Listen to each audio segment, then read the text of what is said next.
Knudsen? Mr. Tursky, what's going on? This is Two Guys Talking Golf. Welcome back to another week of the circus. I was just hanging out in Ohio for a little bit. Yeah. Me and Jack Nicklaus. Oh, the man, the myth, the legend.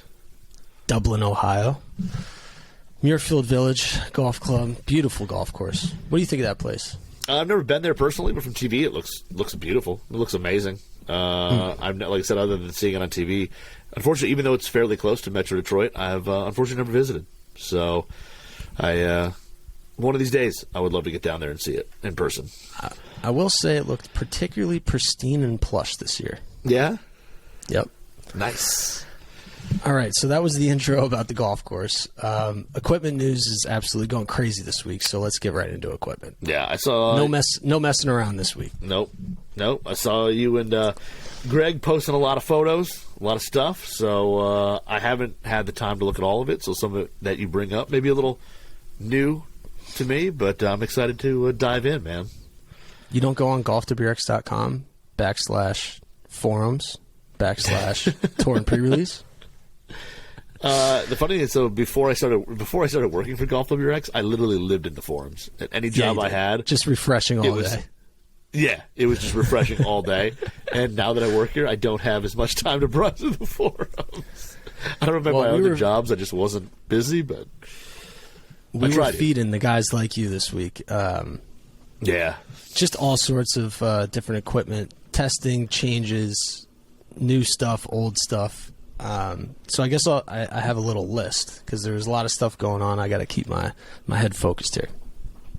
I'll start with the biggest news. Right. Let's do that. We'll come right out with the bang. Adam Scott. My boy. So, I mean, it's the TG2 / Adam Scott podcast. Right. Let's run it all the way back to the 2021 CJ Cup in October. So Adam Scott unveils these brand new Titleist irons. Now, throughout most of his career, he's been playing with Titleist Forge 680 irons. Now, what's different about those compared to modern-day blades, they came out in 2003, and they have, like, that old-school blade look. Like, there's more offset, that high toe, like, super thin top line. So he's used to that look. He prefers that look. He doesn't want to play modern-day blades, which is why he's struggled getting into, like, the newer releases. 620 MBs, obviously a lot more rounded, like shorter heel-to-toe blade length.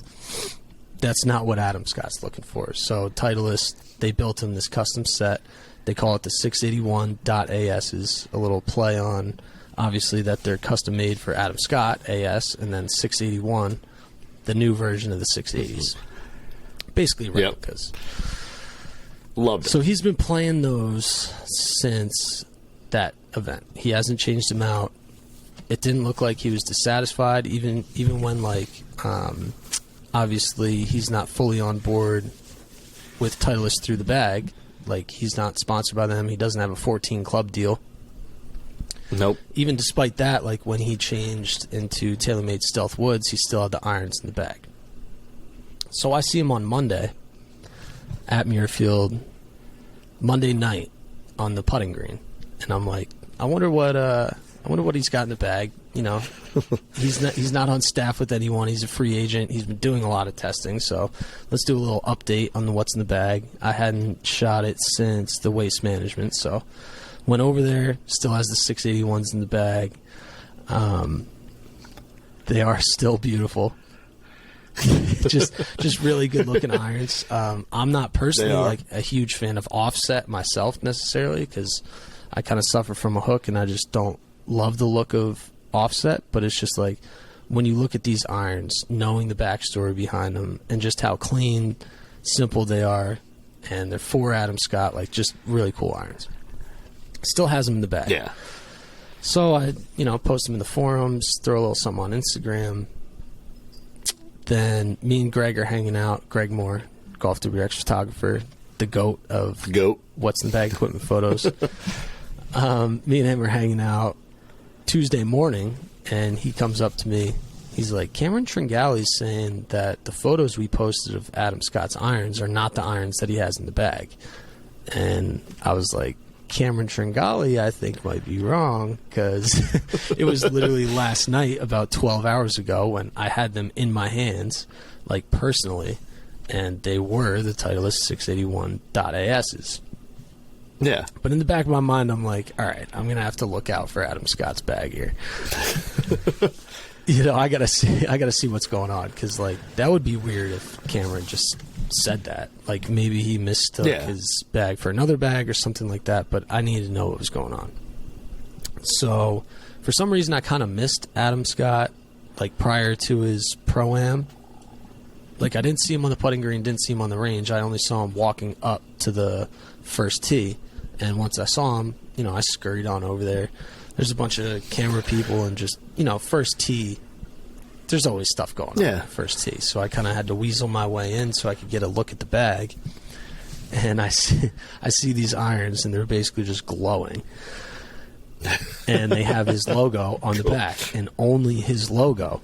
Like the two mirror images of the S, which is made into an AS, I believe. That's what it is, like his logo.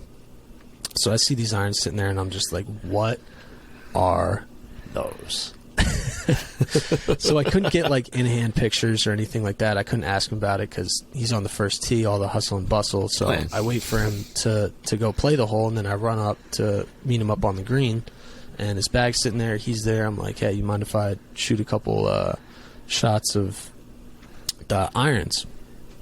Take them out of the bag, in-hand photos. Beautiful. Check them out on Golf WRX Instagram.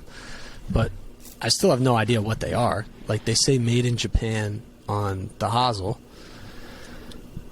and then all they have is the logo. Like, there's nothing else. So I'm like, Adam, like, what's going on? I just saw your bag last night, and you still had the 681s in there. Like, what are these? And he's like, I just opened the box of them. And I took them right to the range. They passed the range test, and I'm trying them out here on the course. Like, I don't know if I like them yet. I don't know what's going on. I played one hole with them.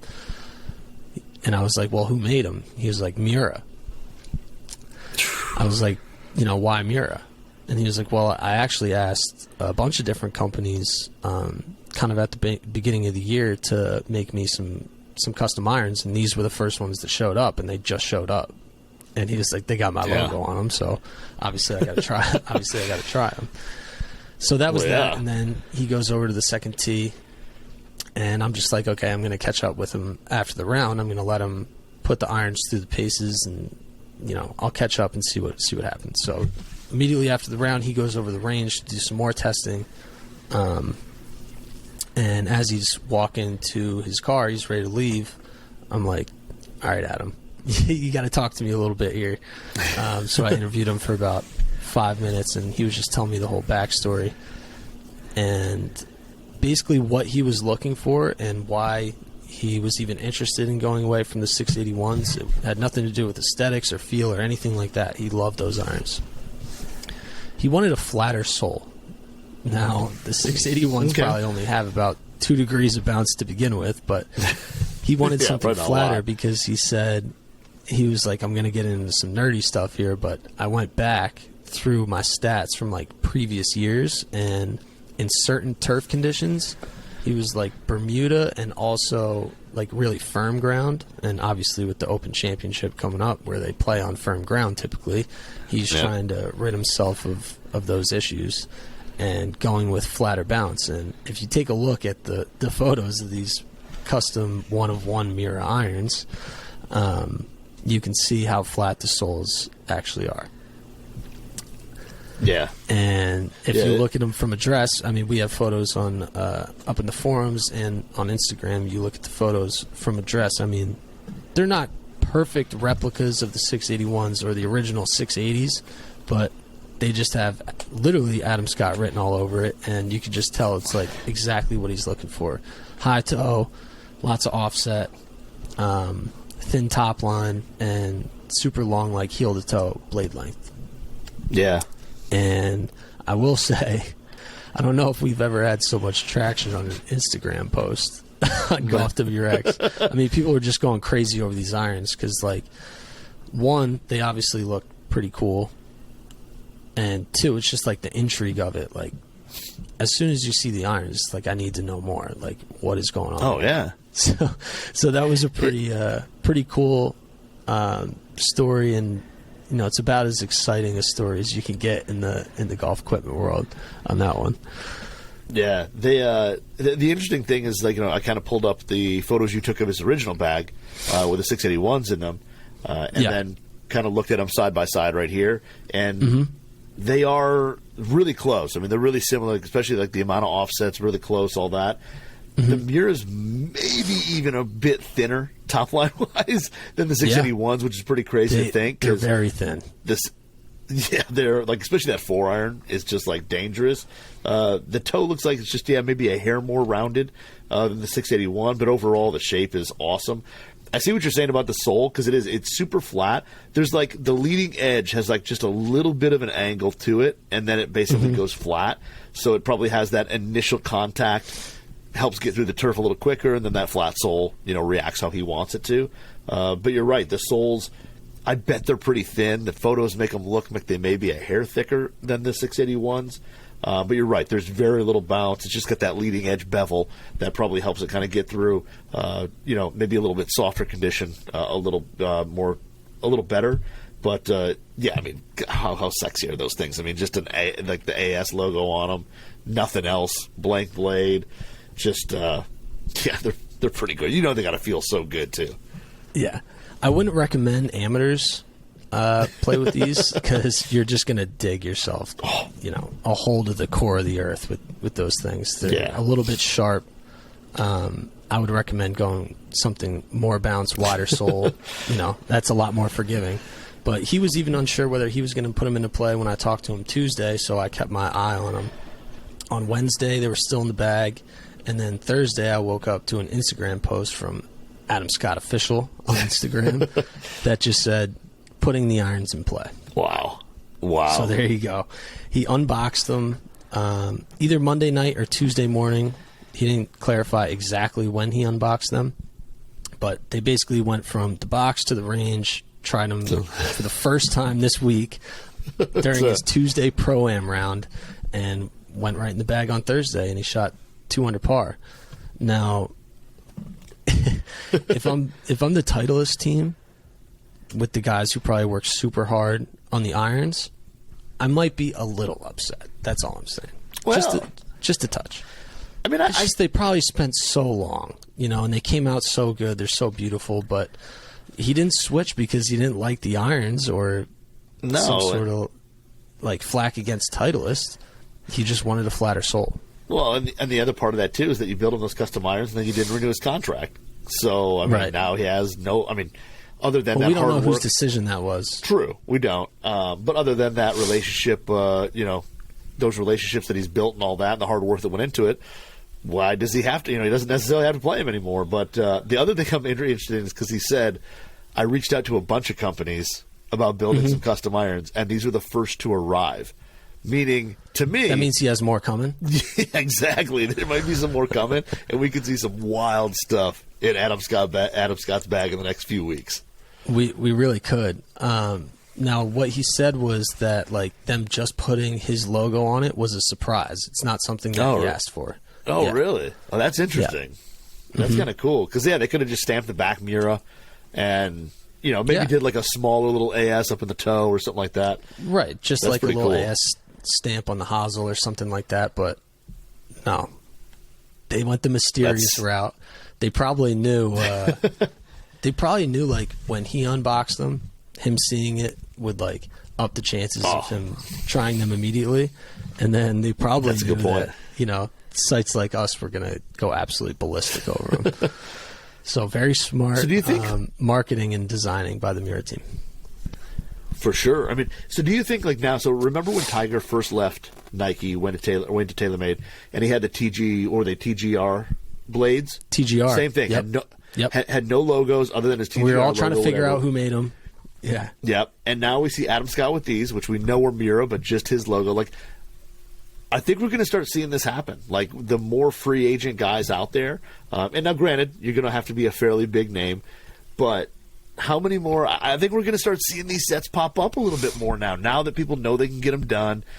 And not necessarily even the logo so much, but know that they can go to like a small manufacturer like a Mura, probably some of these other smaller companies, and get exactly what they want made.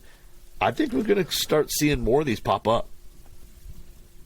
Patrick Reed also comes to mind. Yeah, you know, he went to Grindworks. Yeah, not a lot of people even knew who they were. Reed really put them on the map. 100%. Most of North America, I'd say, and he went to them, and they worked for basically a year on getting every single iron exactly how he wanted them. Yeah.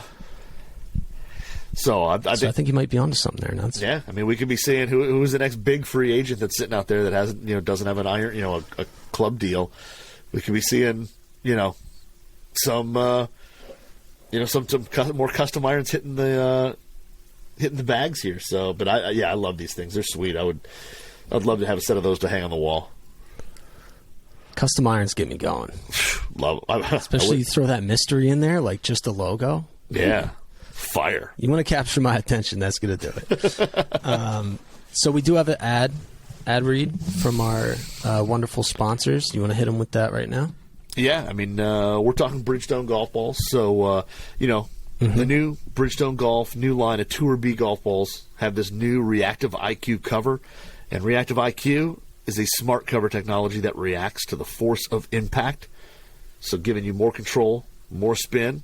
And, if you want to check out more, check out BridgestoneGolf.com and check out the new B-Series golf balls. So, who plays Bridgestone golf balls? There's a handful of guys on tour, but I could name one that I know for sure is playing in the Memorial right now, and that would be a guy who plays irons that are all one length. Bryson DeChambeau. Nailed it. DeChambeau. Nice. So the reason I bring up Bryson DeChambeau, we did shoot still images of his What's in the Bag. We went all through the bag. Shout out Greg Moore. We also, in collaboration with the PGA Tour equipment team as part of our new initiative, did a video version of Bryson's What's in the Bag where he took us through all his clubs on video, and it's currently up on PGAtour.com's Facebook and PGAtour.com's Twitter account. So if you want to check out Bryson DeChambeau going through the bag with his current setup, obviously he's been away from golf for, I think we're like going on 7 months now. Yeah, he tried to play in PGA, ended up not playing, but he is playing in the Memorial this week. And I won't reveal everything he said. I want you guys to go over and watch the video. It's pretty cool. But he did say that obviously he uses Jumbo Max grips. They're huge. They're like baseball bats or tennis rackets or however you want to compare them to. They're very fat grips. But he did say he thinks that because he uses such fat grips is why he's able to come back actually quicker otherwise from his hand surgery, because he doesn't have to tighten his hand all the way. And if you're gripping a smaller grip, you obviously have to stress your hand a little bit more. So having the fatter grip gives him a little bit more cushion on that. I thought that was pretty intriguing. Yeah, I think that makes sense. I mean, I think when you look at arthritic grips that are out there that are made for people with arthritis in their hands and stuff, they're typically larger. Those typically have a real aggressive texture to them. But that larger size it allows you don't have to really grip down really hard on the club. You don't have to put your fingers tighten them or I guess close them as far. So that makes kind of sense. I mean, I don't think anybody would have thought of that in terms of a reason he's back now as opposed to maybe 2 or 3 weeks from now. But it is pretty interesting that the mad scientist himself kind of figures that helps him. But so definitely go check that video out. It wasn't the only video that we did though. So there's also a guy by the name of Joe Whistler. Now he's been at Muirfield for 28 years. And wow. So you said you've never been to the Memorial event, but no, it's a little bit different because there's not a lot of room near the range, and typically the equipment trucks, the tour trucks, they want to be as close as possible to the range as they can be. Yep. at the Memorial, it's pretty far away. It's like a mile and a half walk to the truck, so not like terribly convenient.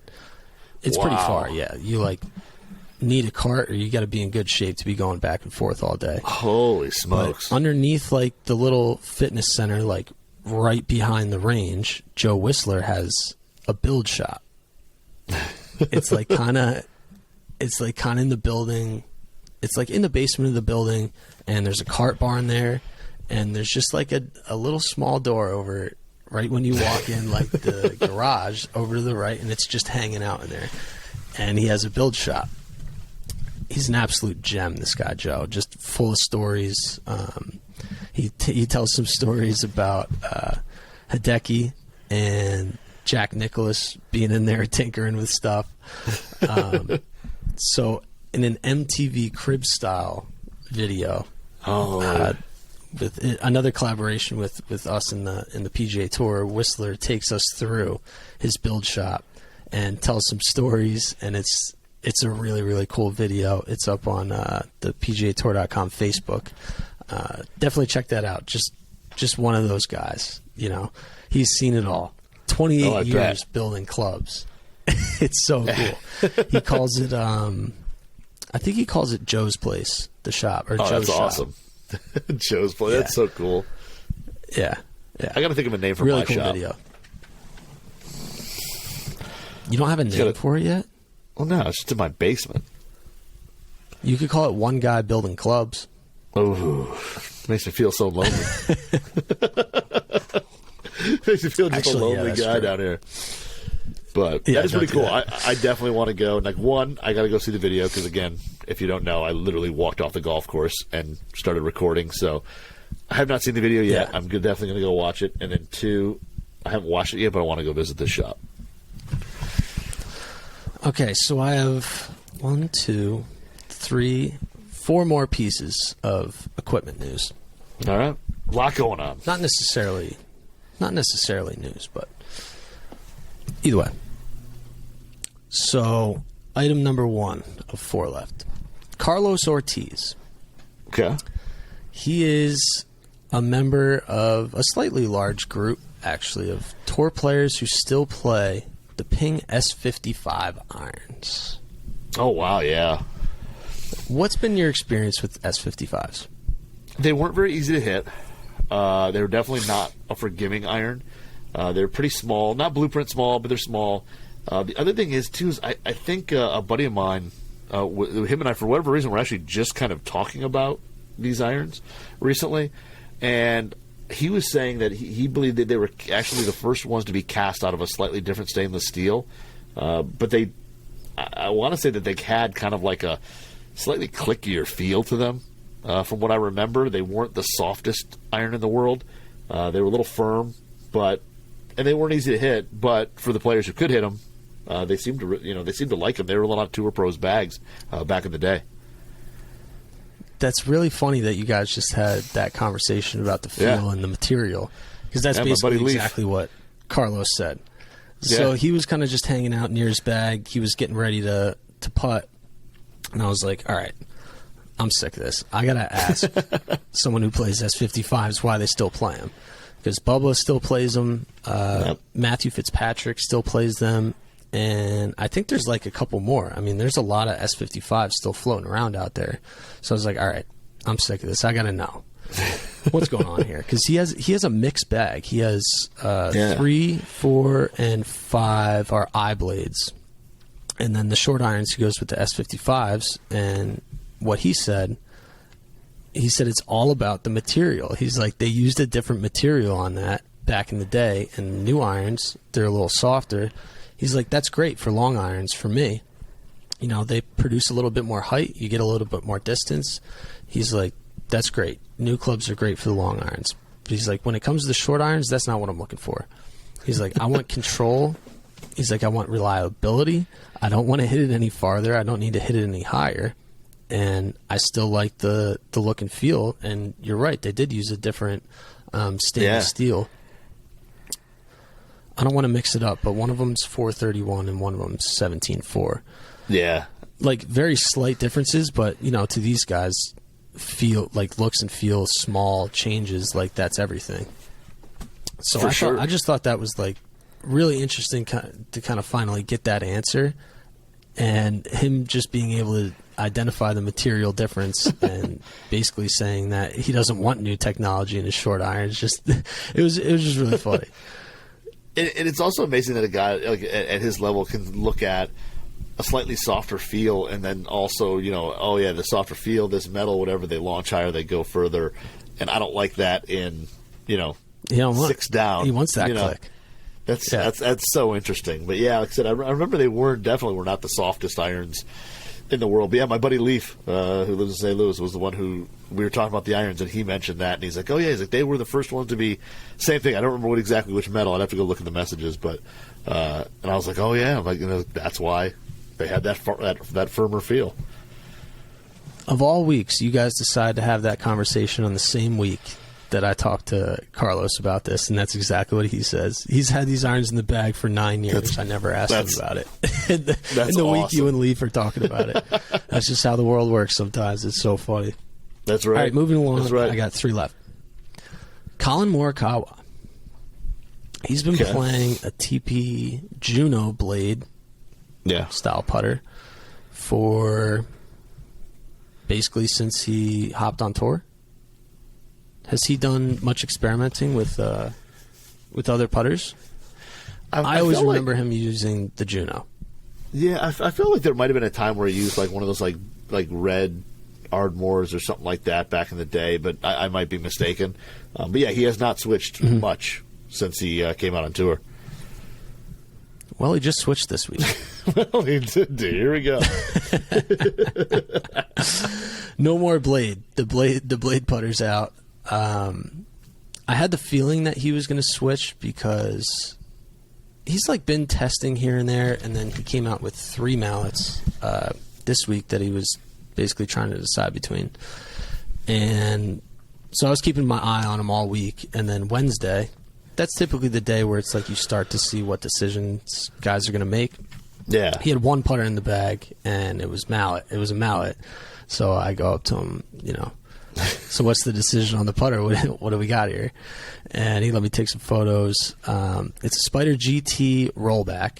Yep. It's got a plumber's neck on it. I got the specs right here. I'm just reading the specs real quick. 34.75 inches, 2 degrees of loft. 71 degree lie angle, swing weight E 2.5, head weight 335, and he's got a Super Stroke Pistol GTR Tour on there. We see this a lot. We see a lot of guys going from blade putters, maybe not putting great, they go to the mallet. Yeah. And it seems to always kind of fix their problems, doesn't it? I mean, for a lot of them it does. I think Tiger might have been the only one that maybe it didn't.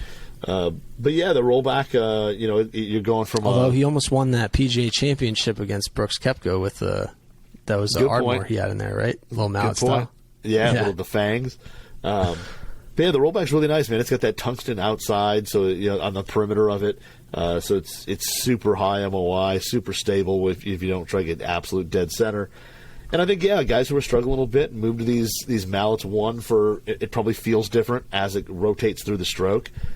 2, it adds a little stability if they do, catch a little toe, a little heel, something like that. And then also it's just a different look. When you look down on it, and it's just different alignment, different look. It's going to frame the ball different. He went with like the really short sight line, like just a little nubbin right at the top. It's not just even half a little stub of a sight line, of an alignment aid. But it's I can't say that the rollback is my favorite head from this new GT line, but it's all about getting something that works. And like I said, I definitely like the GT series. This rollback was just not my favorite of them all, but it's I can see why I moved to it. Something different, change it up, see if it gets. I like the T alignment, just like the way the head's designed. It's not actually alignment lines, but I like the T alignment line. Yeah, I see what you're saying there. Yeah, it kind of frames the ball pretty well. Yeah, it does. I always think it gives you a nice frame of reference for what you're trying to do with your stroke and where you're trying to align the golf ball. Yeah, so also many interesting different styles of putters. This is why you have to try so many different putters, because there's just so many options these days. I mean, it's flooded out there, and you got to make sure you get the right hosel for your stroke too. I mean, we talk about that all the time, but the closure rate and your stroke style, it's very important to match that with the hosel. Exactly. And I mean, pretty interesting too. This is such a lightweight. What'd you say, 335? Now most putters, especially like a retail rollback, is probably going to be closer to 350. But with these guys here, 350, 360 even.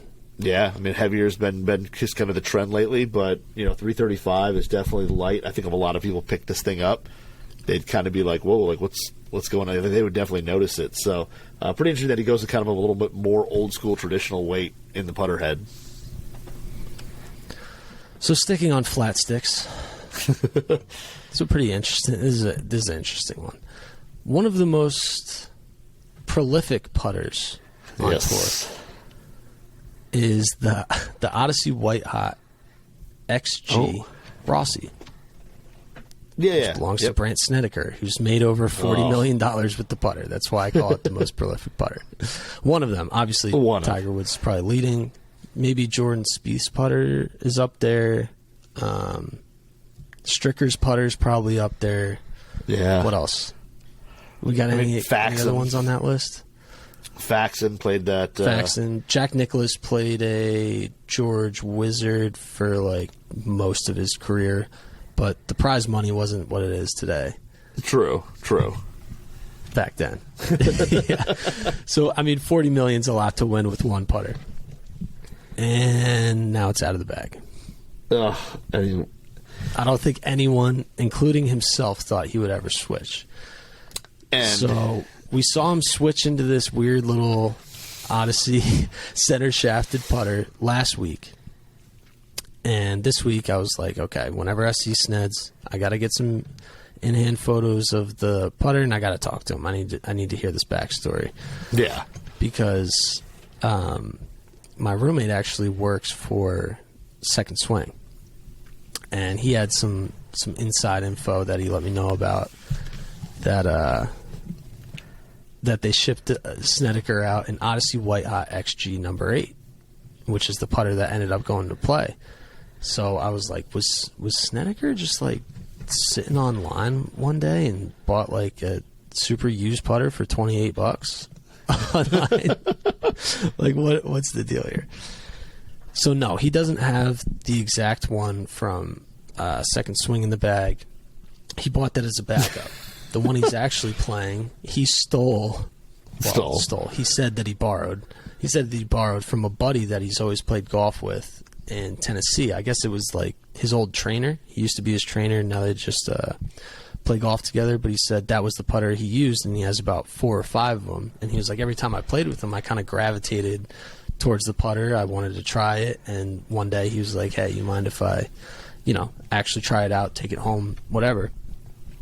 And he was like, that's the last time he saw that putter. He kind of just kept it, though, like, just around. He would mess around with it for about 4 to 5 years. And he was like, I've been putting so bad this year. And I looked at his stats. Typically he's really top 15. I think 1 year since 2008 he was 40th. But he's led strokes gained on the PGA Tour, and he's typically top 15, top 10 even. Great putter. And with the same putter. This year he's 154 in strokes gained putting. Like he's not had a strong go at it. I think he's been missing a lot of cuts. So he was like, I really got nothing to lose. True. I'm gonna throw in this putter. I like it, and it's center shafted, whereas his other one is not center shafted. And he's like, I feel like when I'm doing my chalk drills and my drills around the putting green, that it kind of fixes some of the issues in my stroke. So I'm going with it. Yeah, he used that old putter so much they had to replace the face insert on it because he literally wore it out. Not just one time either. I think it's like 7 times they've replaced it.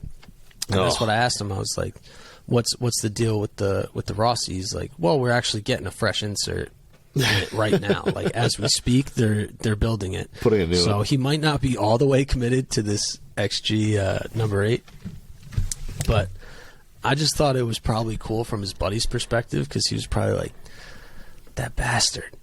he stole my putter 4 years ago, and he's never put it into play. And then, it finally pops up on TV, and we take photos of it and all that. It must be some sweet redemption for him. He lost his putter, but at least it's in play on the PGA Tour.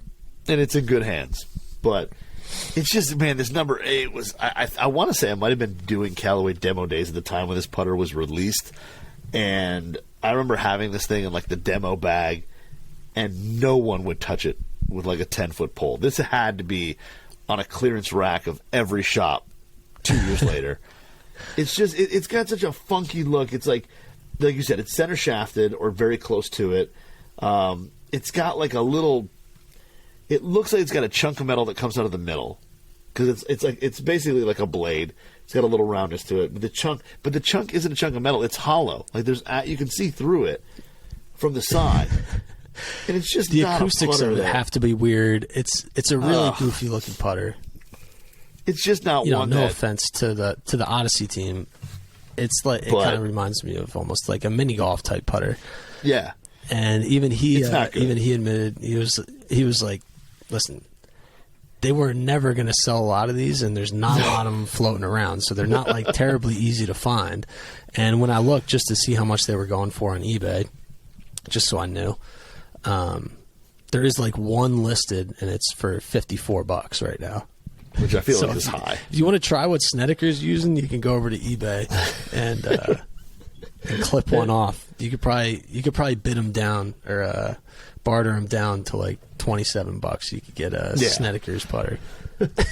It's not it's but so hey, random. It's whatever gets the ball in the hole. I mean, it doesn't really matter what it looks like as long as you're making putts, and if he's making putts, I guess that's all that matters. But all right, brutal. so transitioning off of one prolific putter, one that I think may have made more money. I haven't checked the Spieth's career earnings. Ooh, yep. But he's been playing that 009 pretty much for every event he's played. Super rusted, like one of my favorite putters on tour. I think, obviously you'd steal Tiger's if you could steal anyone's, but Spieth would be second on my list. As we know from my new Ping PLD and my previous preference of using a Trillium super rawed out putter. I like the raw look. So do I. We all love Spieth's putter. All about it. It was in danger of getting taken out of the bag this week. He shows up on Monday with 2 different Camerons that are not his gamer. Yep. And I'm going to look at the photos right now just to verify. But he had, which I think he's tested this putter before, but he did have a tour-only Scotty Cameron Trillium TNP with the dots on the back. And interestingly, short slant neck. Yeah, totally different neck.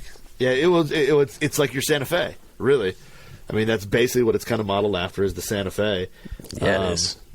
But yeah, blasted, so it's got like a really heavy matte finish. Mm-hmm. But yeah, Trillium face insert, I mean, I'm not like the Santa Fe doesn't work with my stroke very well.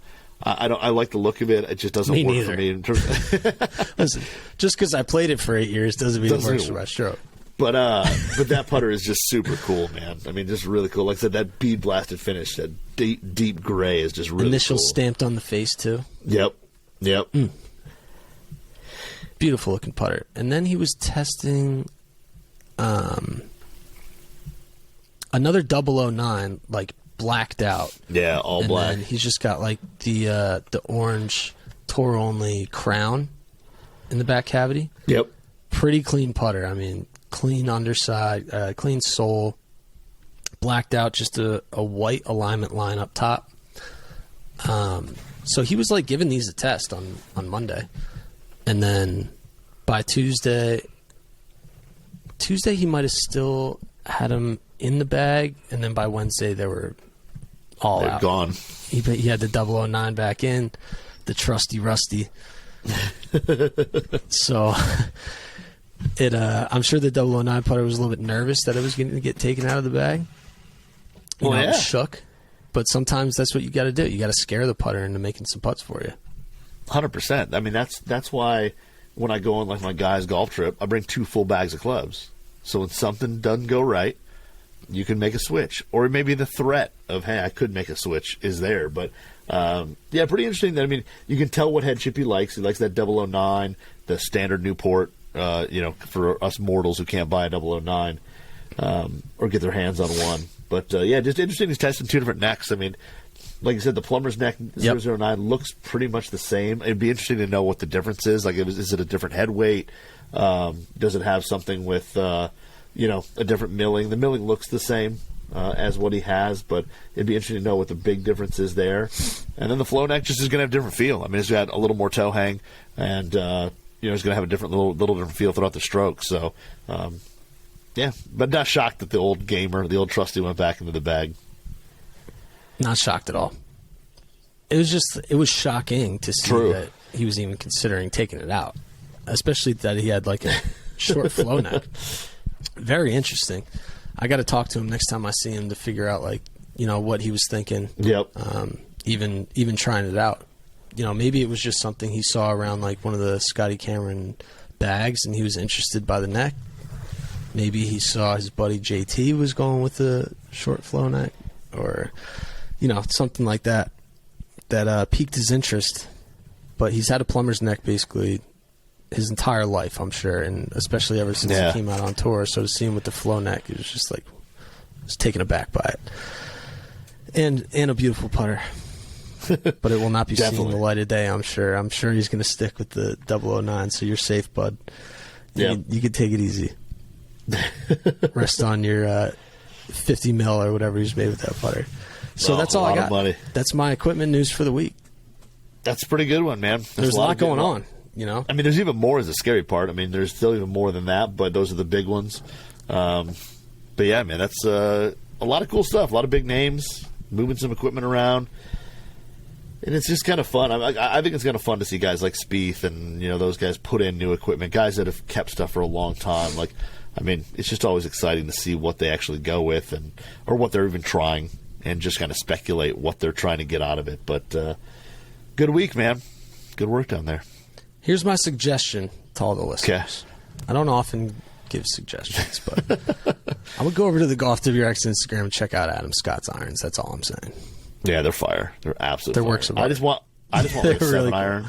I just want a 7-iron. Ones are awesome too. Yeah.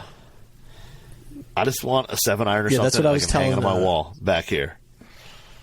That's what I was telling my buddy. I was like, if I steal one, that's going up as a work of art. I'll just put it up there because he probably didn't even hit it yet. No, that's completely clean, and it's a 101. That's a dang work of art. Yeah, it's pretty. So awesome. It's pretty cool that he threw him right in the bag this week, and that's all we got from Jack's place. Yeah, short but sweet podcast packed with equipment content. Love it. That's what we do. That's right. Bring in just two guys talking golf. Two guys talking golf. We'll see you next week. See you at the U.S. Open. Ooh, no, not the U.S. Open. Next week is the RBC Canadian Open. Then we'll see you at the U.S. Open. That's right. I've been traveling everywhere, man. My brain's fried. All right, we'll see you next week. All right, Knutson. Yes, sir.